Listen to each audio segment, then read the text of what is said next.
The sea around Truck Lagoon was calm on August 6, 1942, mirror-like, the kind of deceptive peace that mocked the storm within every Japanese officer aboard the Shokaku.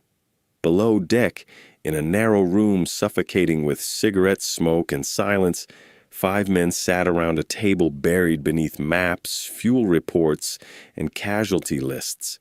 The overhead fan creaked with each rotation, slicing through the still air like a metronome counting down to defeat. For 3 hours, the men had spoken in circles. For the last 10 minutes, no one had said a word. Then Rear Admiral Taman Yamaguchi finally leaned forward, his eyes hollow, and broke the silence with a sentence that none of them wanted to hear. "Gentlemen," he said quietly, "the war is lost." No one argued. No one moved. The words lingered like smoke, bitter and undeniable. Each man around that table knew it. They had known it for weeks, but had refused to say it aloud. Now that it had been spoken, the truth filled the room like the stench of oil and despair. It had been only 2 months since Midway, but in those 2 months, Japan had begun to understand the full cost of what it had started on the morning of December 7th, 1941. That morning, it seemed like destiny was fulfilled. The rising sun flag had flown proudly from 6 carriers as over 350 aircraft roared into the Hawaiian sky. American ships burned, their masts twisted, their men trapped in steel coffins. The attack had been flawless, the planning meticulous. 8 battleships destroyed or crippled, nearly 200 aircraft wrecked, thousands dead. For Japan, it had been the greatest naval triumph in modern history. But beneath the cheers and the champagne toasts, a few men, Yamamoto among them, felt something colder. "I fear," he would later admit, "that all we have done is awaken a sleeping giant and fill him with a terrible resolve." Whether he truly said those words has long been debated, but the meaning was real. He had spent years studying America, its industries, its politics, its psychology. He knew that Japan could win battles, but not the war. He had warned that if Japan could not end the conflict within 6 months, defeat was inevitable. On August 6, 1942, exactly 8 months after Pearl Harbor, that prediction had become prophecy. In that small room aboard Shokaku, the men reviewed numbers that no amount of courage could change. 4 carriers lost at Midway: Akagi, Kaga, Soryu, Hiryu, each one a fortress of steel and experience gone forever. Hundreds of pilots died, many of them veterans who had trained for years before the war. Japan had begun the conflict with 3,500 carrier-qualified aviators, the best in the world. By mid-1942, nearly half were gone. Their replacements, young men barely out of training, had 200 hours of flight time, a quarter of what their predecessors had. Across the Pacific, the Americans were doing the impossible. Their shipyards were producing carriers faster than Japan could sink them. In the months after Midway, American intelligence intercepted reports that sent shock through Tokyo. More than a dozen Essex-class carriers were already under construction. Larger, faster, deadlier. The first would arrive in early 1943. By 1944, the United States would outnumber Japan several times over. The officers at Truk didn't need an intelligence report to see the pattern. The mathematics were relentless. The United States had over 130 million people, Japan barely half that. America's factories could produce 80,000 aircraft a year. Japan struggled to make 15,000. Every Japanese loss was irreplaceable. Every American loss was a number on a production sheet to be filled by the next month's output. Captain Mitsuo Fuchida, the man who had led the attack on Pearl Harbor, sat among them that night. His arm still ached from the wound he'd received at Midway, but his voice was steady as he delivered his analysis. The news was grim. The quality of Japan's pilots was collapsing. Their air crews were exhausted, their planes aging, their training schools rushed and under-equipped. At this rate, Fuchida said flatly, we will have no experienced carrier pilots left by next summer. No one disagreed. The irony was cruel. The same attack that had once promised to destroy American naval power had guaranteed that Japan could never recover from its own victories. Pearl Harbor had united America in a way Japan had never imagined. The attack was meant to cripple their will to fight. Instead, it fused it into steel. In the months after the raid, America's factories operated around the clock. Women filled the assembly lines, bonds were oversubscribed, patriotism became production.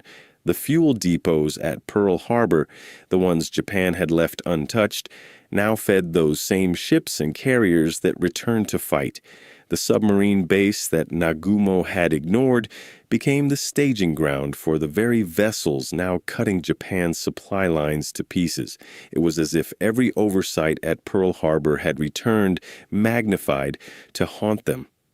By mid-1942, Japan's merchant fleet was dying. American submarines, once plagued by faulty torpedoes, had begun finding their mark.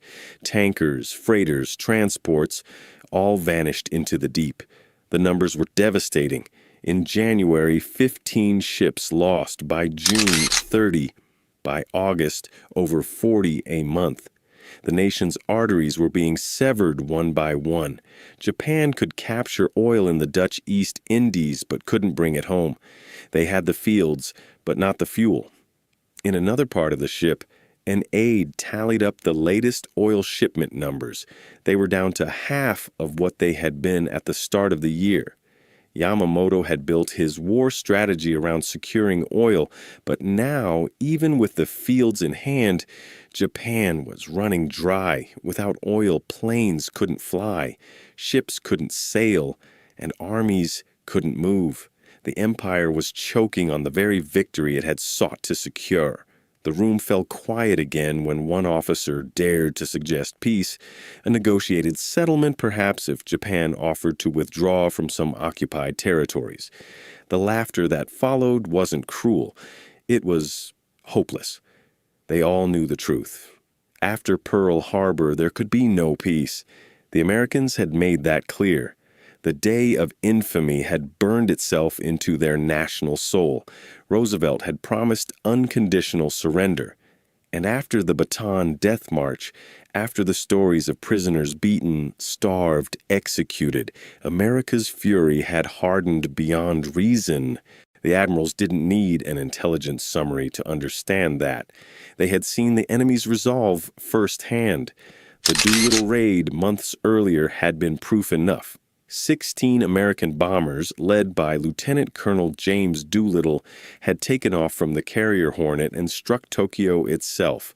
The physical damage had been small, a few fires, a few dozen casualties, but the psychological damage was enormous. It wasn't just a raid, it was a message. The Americans could reach them. The homeland wasn't untouchable. The Doolittle raid had also forced the Japanese high command into a fatal decision. Humiliated, they had rushed into the Midway operation to draw out and destroy the remaining American carriers, but the plan, intricate and overconfident, had backfired catastrophically. American codebreakers had read their plans. The ambush had become a trap. 4 carriers lost in one day, the same 4 that had delivered the strike on Pearl Harbor. Fate had a sense of symmetry. In that moment, Japan's tactical brilliance met its strategic blindness. Every victory they had achieved had brought them closer to defeat. Their empire, which had expanded across thousands of miles, was now a burden impossible to defend. Every island needed ships, planes, and men, and every one of those men was irreplaceable. The Americans, on the other hand, could choose where to strike. They didn't have to defend everything. They only had to advance, one island at a time. That was what made the reports from the Solomon Islands so terrifying. In early August, American Marines had landed on Guadalcanal. It wasn't the largest island nor the most strategic, but it was the first American offensive. Within weeks, engineers were building an airfield. From there, bombers would dominate the skies and seas. Japan tried to counterattack. Again and again, they sent ships and planes. Each time they lost more than they gained. The pattern was becoming clear. Every battle now bled them dry. The discussion aboard Shokaku turned to Yamamoto's grand design, the idea that if Japan could strike fast enough, hard enough, it could force America to negotiate before its industrial might came fully awake.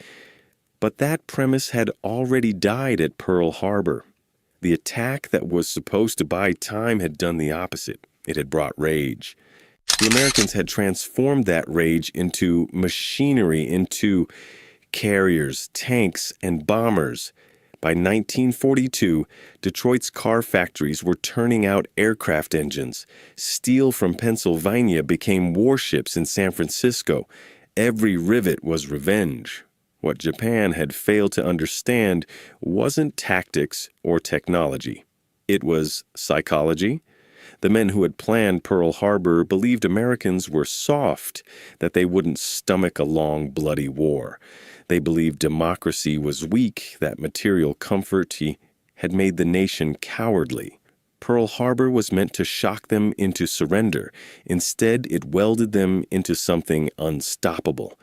Admiral Chuichi Nagumo, who had commanded the Pearl Harbor strike, sat in another meeting weeks later, listening to the same conclusions.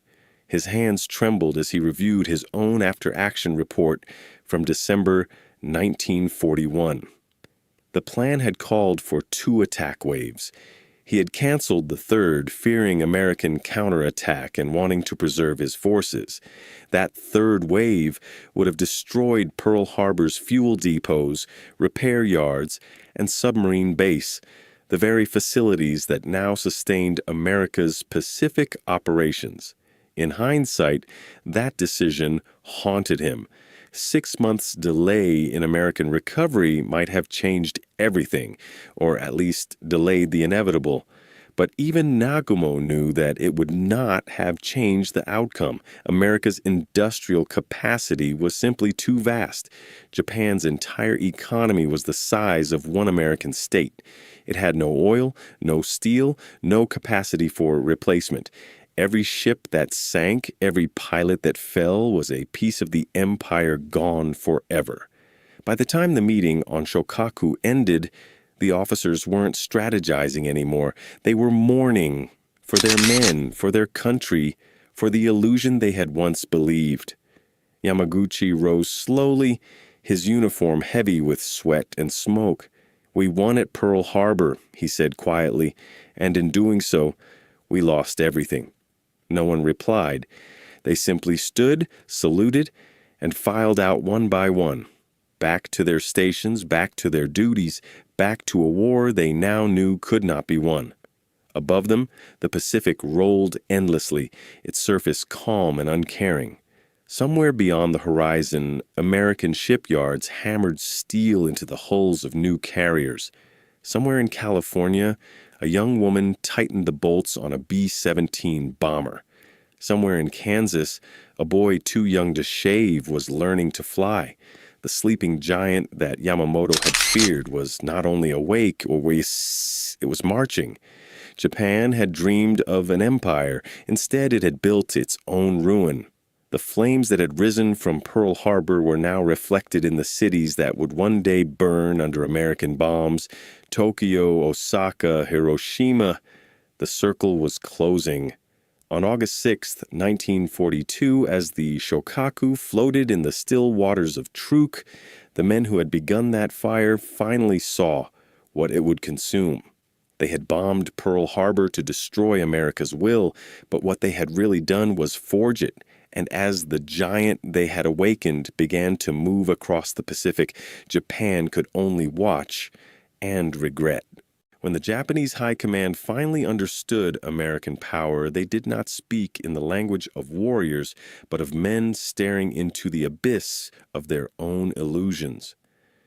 On the morning of August 6th, 1945, deep beneath the Imperial Palace in Tokyo, the truth arrived not as theory nor rumor, but as a single fragmentary transmission from Hiroshima. Entire city destroyed by single bomb. Blast radius exceeds all previous bombardment. Unknown weapon type. Casualties catastrophic. It was 8:15 hours when the message reached the war room, 90 feet underground, encased in concrete, humming with the ritual exhaustion of a losing war.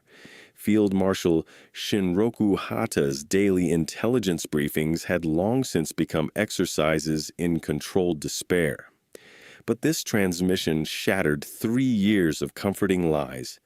General Yoshijiro Umezu, chief of the Imperial General Staff, read the message 3 times.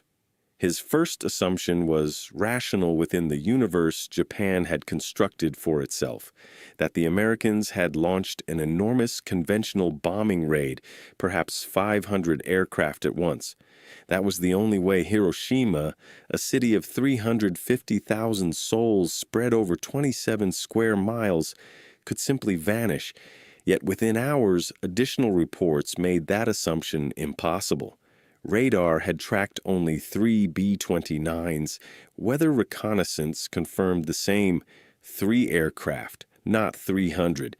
At 1000 hours, reconnaissance pilots described what they saw over Hiroshima: a mushroom cloud rising 40,000 feet, visible from 150 miles away, glowing with colors, violet, orange, burning white, they had never seen. At 11:30, Foreign Minister Shigenori Togo received the first eyewitness report from a railway official 15 miles outside the city.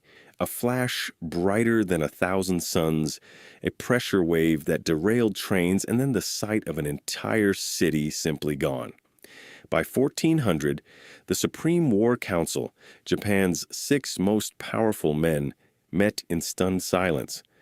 Prime Minister Kantaro Suzuki, whose previous attempts at exploring peace had nearly gotten him killed by ultranationalists, opened the session with trembling hands. "Gentlemen," he said quietly, "we must consider what this means." General Korichika Anami, Minister of War and the most ardent believer in victory through sacrifice, dismissed the report. "American propaganda," he said. "They want us to believe they possess weapons they do not." Admiral Somu Toyoda, chief of the Naval General Staff, broke protocol and interrupted. "3 aircraft, Anami-san. 3. Our observers tracked them." The room fell silent. For 3 years, Japan's military elite had sustained itself on a mythology. That spirit could overcome steel, that Japan's unity could offset America's machines. When the United States built 300,000 aircraft, Japan comforted itself that one Japanese pilot, guided by Bushido, equaled 10 Americans. When U.S. shipyards launched vessels faster than U-boats could sink them, Japanese leaders convinced themselves that American sailors lacked the heart for war. Hiroshima proved that these were not just delusions, they were the architecture of national suicide. Colonel Hideaki Sato, an intelligence officer whose staff had tracked American industrial output since 1941, presented his assessment that afternoon. "If the Americans can destroy entire cities with a single bomb," he said, "then they possess scientific capabilities that render numerical comparisons meaningless. They are not fighting the same war we are fighting." Foreign Minister Togo spoke what none dared say aloud, and if they have one such bomb, we must assume they have more. This was the first time Japan's leaders confronted the truth they had denied since Pearl Harbor. In 1941, Admiral Isoroku Yamamoto, the one man who had truly understood America, had warned his colleagues, "I can run wild for 6 months or a year, but I have utterly no confidence for the 2nd or 3rd year." He had lived in the United States, studied at Harvard, toured its factories, seen its steel mills and oil fields. His warning was mathematical, not mystical. America's industrial base dwarfed Japan's total productive capacity. Its petroleum reserves were infinite compared to Japan's fragile imports. But Yamamoto's realism was buried under the louder faith of those who believed spirit could substitute for steel. The Army's 1941 strategic documents reveal three fatal assumptions. First, distance would defeat the Americans. The Pacific's vastness would collapse their supply lines. Second, morale, that a soft, comfort-loving democracy could not tolerate mass casualties. And third, tactical superiority, that Japanese soldiers with superior discipline and fighting spirit would inflict casualty ratios so lopsided that American production advantages would not matter. Each assumption had been disproven by blood. Midway annihilated Japan's carrier strength, yet Tokyo called it bad luck. Guadalcanal proved Americans could sustain operations across oceans, yet defeat was blamed on insufficient spirit. Each failure was reinterpreted as temporary misfortune rather than structural collapse. Until Hiroshima. Colonel Sato's reality assessment, long suppressed, was finally presented on August 6, 1945. The figures were devastating. America's aircraft production in 1944 alone exceeded Japan's total production for the entire war. American shipyards were launching escort carriers faster than Japan could train pilots. American munitions factories produced more shells in a week than Japan did in a month. The final blow was scientific. American research facilities, Sato explained, employ over 130,000 scientists and engineers. Japan employs fewer than 6,000. Their universities, Harvard, MIT, Chicago, each have physics departments larger than our entire research establishment. The Manhattan Project, he said, was not a laboratory but an industrial empire.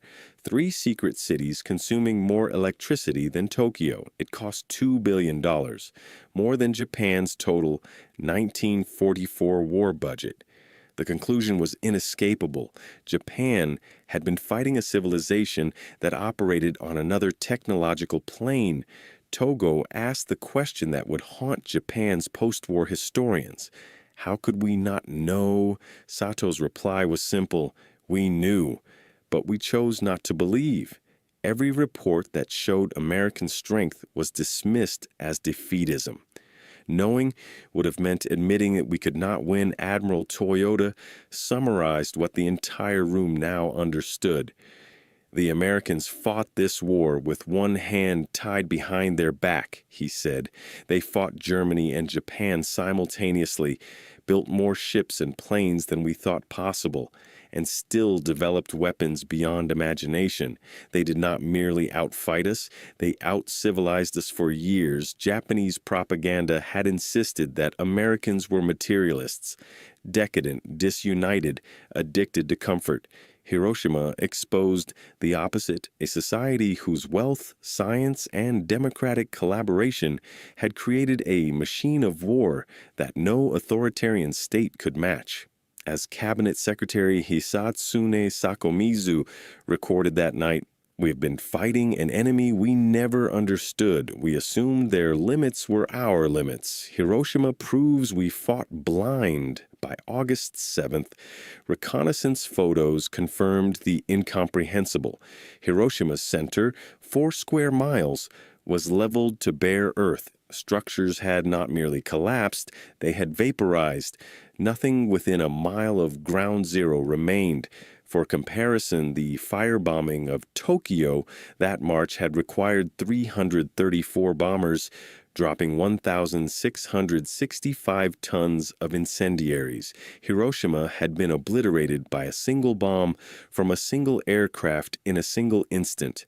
That same day, a diplomatic message arrived from Moscow. the Soviet Union declared war on Japan. The last hope that Stalin might broker a mediated peace died instantly. Japan now faced annihilation from all directions: American atomic power from the east, Soviet armies from the north, British and Chinese offensives from the south and west. Foreign Minister Togo laid out the choices. We can surrender unconditionally.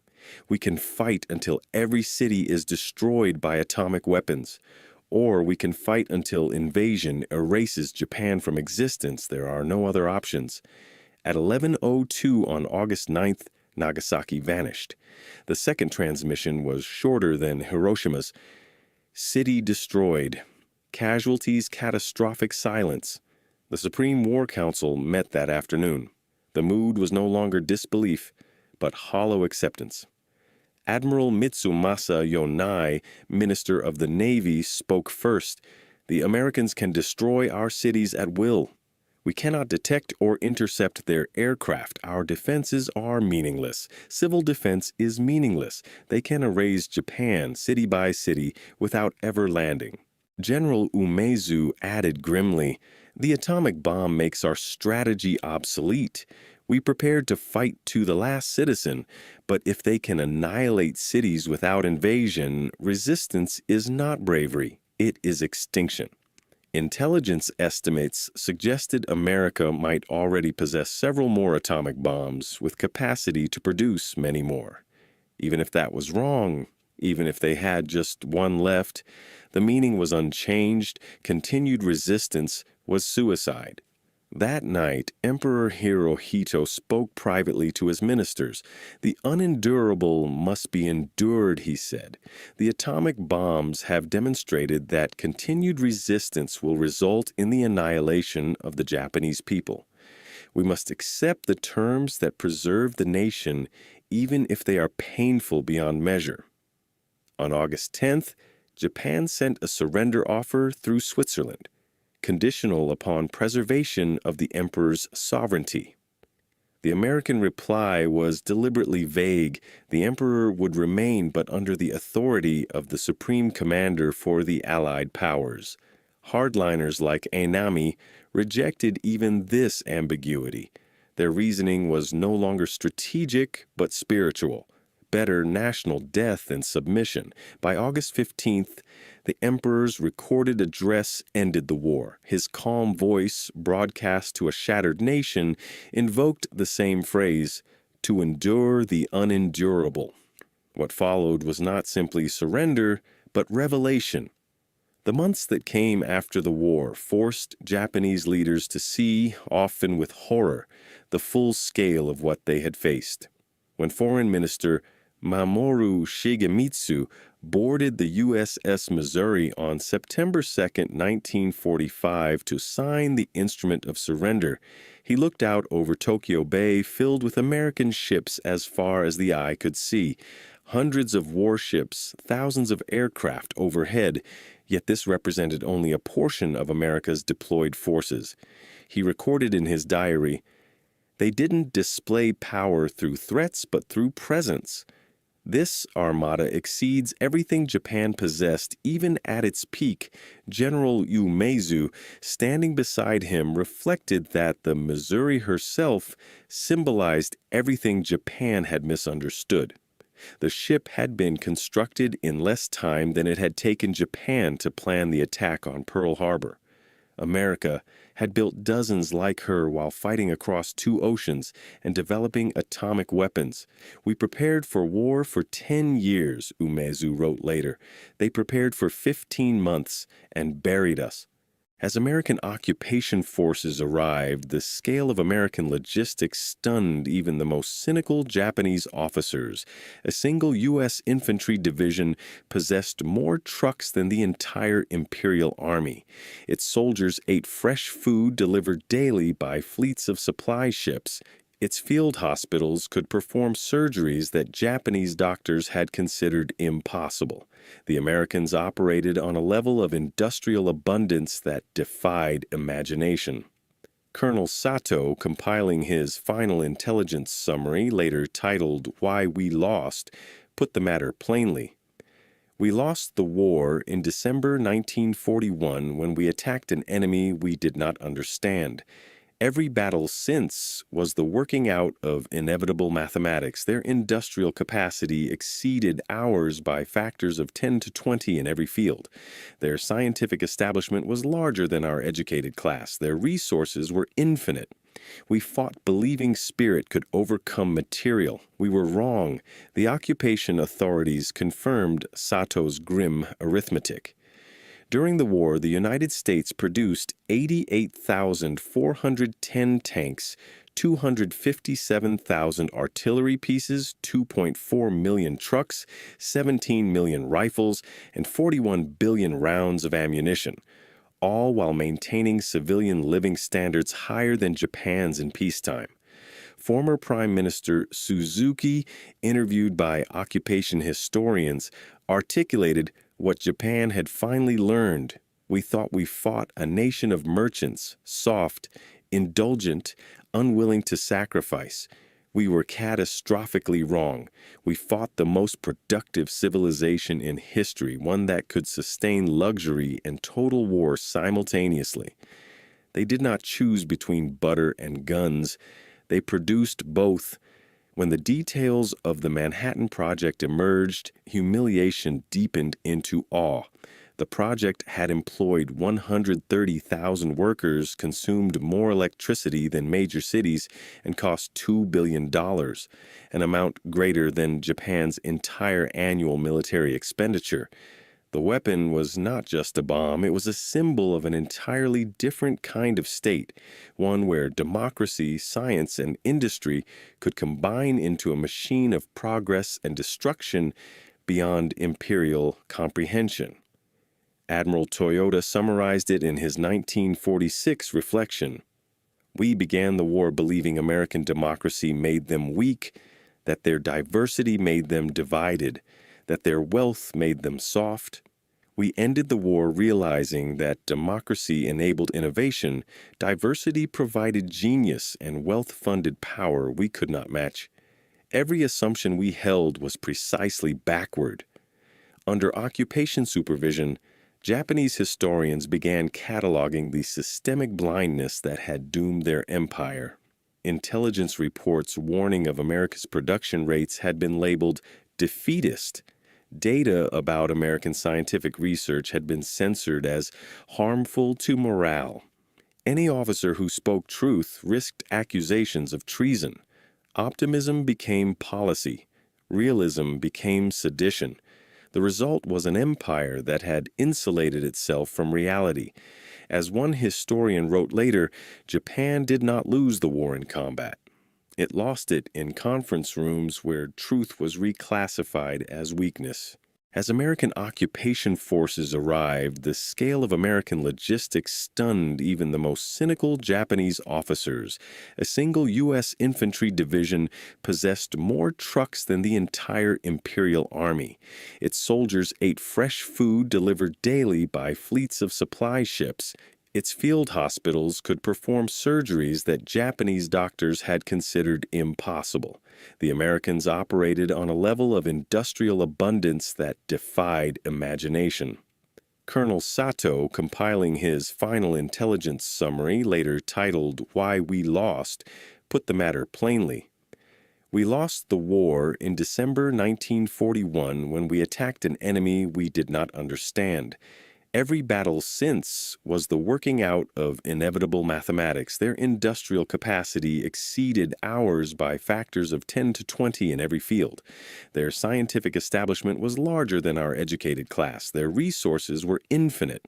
We fought believing spirit could overcome material. We were wrong. The occupation authorities confirmed Sato's grim arithmetic. During the war, the United States produced 88,410 tanks, 257,000 artillery pieces, 2.4 million trucks, 17 million rifles, and 41 billion rounds of ammunition, all while maintaining civilian living standards higher than Japan's in peacetime. Former Prime Minister Suzuki, interviewed by occupation historians, articulated what Japan had finally learned. We thought we fought a nation of merchants, soft, indulgent, unwilling to sacrifice. We were catastrophically wrong. We fought the most productive civilization in history, one that could sustain luxury and total war simultaneously.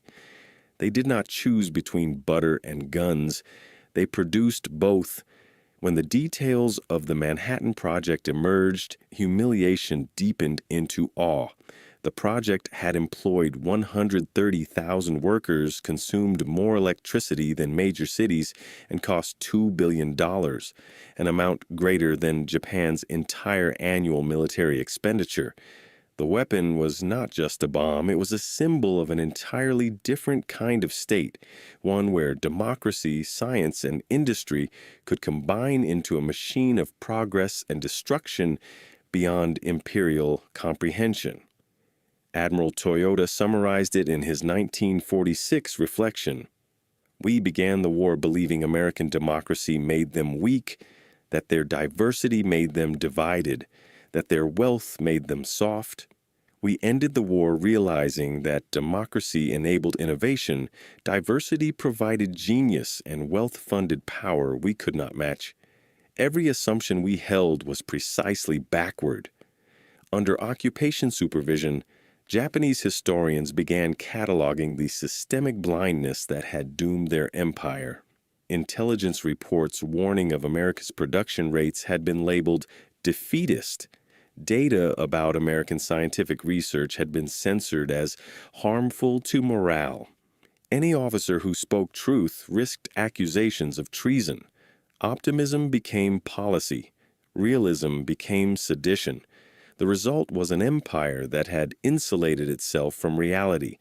As one historian wrote later, Japan did not lose the war in combat.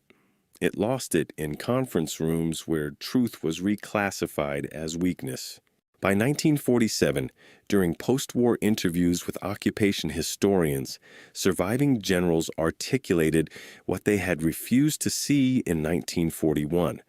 General Umezu offered perhaps the most lucid epitaph for the imperial military order. We lost because we never understood our enemy. We imagined him as our reflection, limited in resources, narrow in thinking, bound by the same constraints. Instead, we faced a nation of vastness, industrial, scientific, human. We believed our propaganda when we should have believed our intelligence. The atomic bomb was not the cause of defeat. It was the final proof that we had been defeated. From the moment we started fighting an enemy we never truly comprehended. Courage cannot defeat chemistry.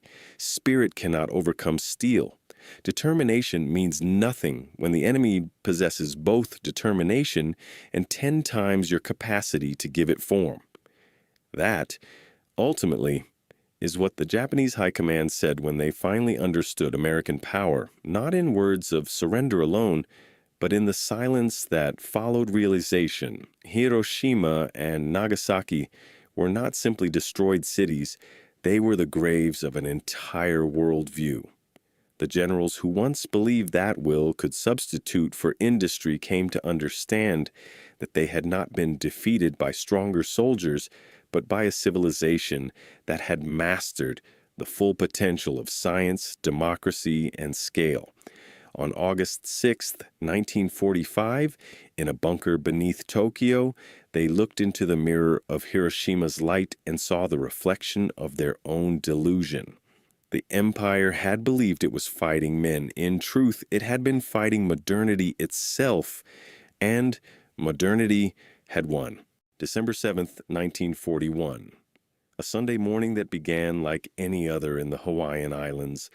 The first light crept across Oahu, touching the calm waters of Pearl Harbor, where the United States Pacific Fleet rested in quiet pride.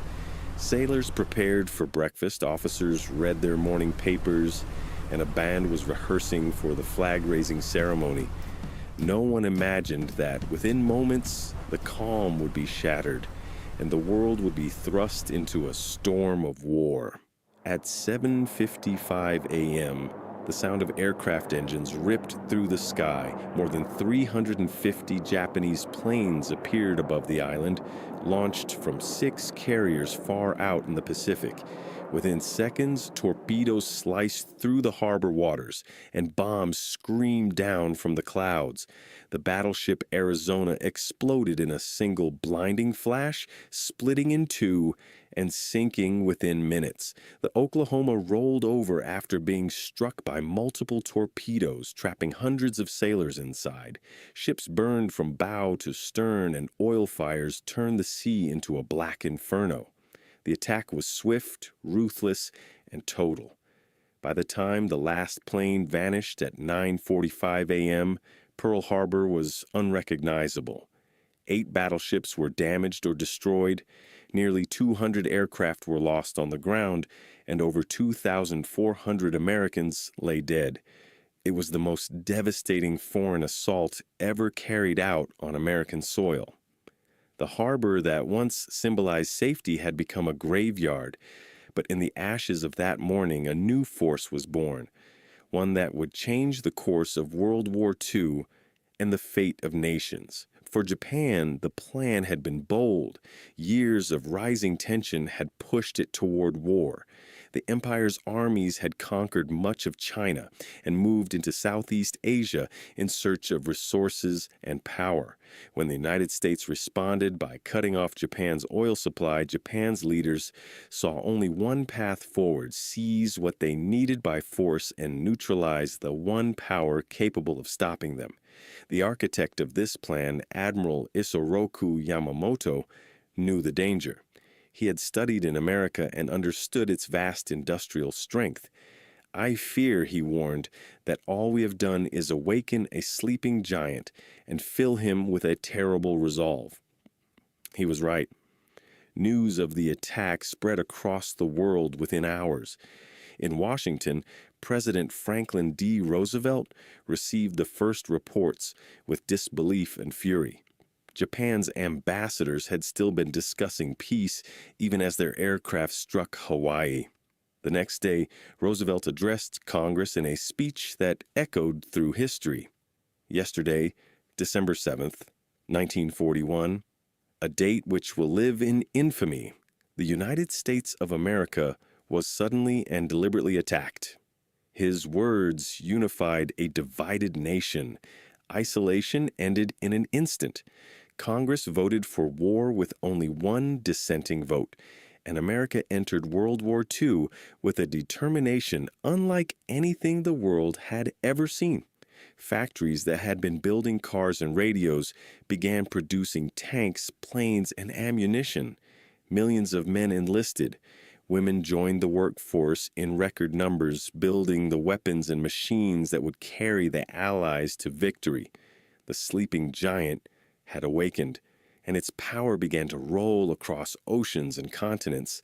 Before Pearl Harbor, the war in Europe and Asia seemed to tilt in favor of the Axis powers, Germany, Italy, and Japan. Britain stood alone against Nazi Germany, and much of Asia had fallen under Japanese control. But America's entry transformed the conflict into a truly global war and shifted its momentum. U.S. industry supplied the Allies with food, weapons, and technology on an unprecedented scale. American soldiers and sailors joined forces with British and Soviet armies, turning defense into offense. In the Pacific, the United States moved quickly from shock to counterattack. Only 6 months after Pearl Harbor, American forces struck back at the Battle of Midway. Using intelligence and skill, they ambushed Japan's fleet and sank 4 of the same aircraft carriers that had launched the attack on Pearl Harbor. It was a turning point. From that moment, Japan's expansion stopped, and the slow, brutal march toward Tokyo began. Island by island, Guadalcanal, Tarawa, Saipan, Iwo Jima, Okinawa, American forces advanced across the Pacific at enormous cost, pushing Japan back toward its homeland. In Europe, the impact of America's entry was just as profound. Supplies poured into Britain and the Soviet Union. The Allied powers gained the strength to open new fronts. American troops landed in North Africa, then in Italy, and finally, on June 6, 1944, D-Day. They stormed the beaches of Normandy. The tide of war turned irrevocably. Hitler's armies, once unstoppable, began to crumble under the combined weight of Allied might. The war that had begun with a surprise attack in Hawaii would end nearly 4 years later with Japan's unconditional surrender. After Germany fell in May 1945, the world's attention turned back to the Pacific. Japan refused to give up, even as its cities burned under relentless bombing. Then, in August 1945, the United States unleashed a weapon that changed history, Baidiyo, the atomic bomb. Hiroshima was destroyed on August 6th, and Nagasaki 3 days later. The devastation was beyond imagination. Faced with annihilation, Japan surrendered on August 15th, 1945. World War II was over. The attack on Pearl Harbor had set in motion the events that led to that moment. It had brought America into the war, tipped the balance of power, and ultimately determined who would win. Without American involvement, Nazi Germany and Imperial Japan might have dominated Europe and Asia for generations. Instead, the attack unified the Allies and unleashed an industrial and military effort that reshaped the world. The cost was unimaginable. More than 60 million lives lost worldwide. But from that destruction emerged a new order. The United States, once reluctant to join global affairs, became a world leader. The United Nations was born from the ashes of conflict, and the atomic age began, forever changing the meaning of power and peace. For the people who lived through December 7th, 1941, the memories never faded. Survivors remembered the smell of burning oil, the cries for help, the shock of seeing friends and ships vanish beneath the waves. The wreck of the USS Arizona still lies beneath the waters of Pearl Harbor, its sunken hull a tomb for more than 1,000 men. Drops of oil still rise to the surface, what many call the tears of the Arizona. It is a quiet reminder of the morning that changed everything.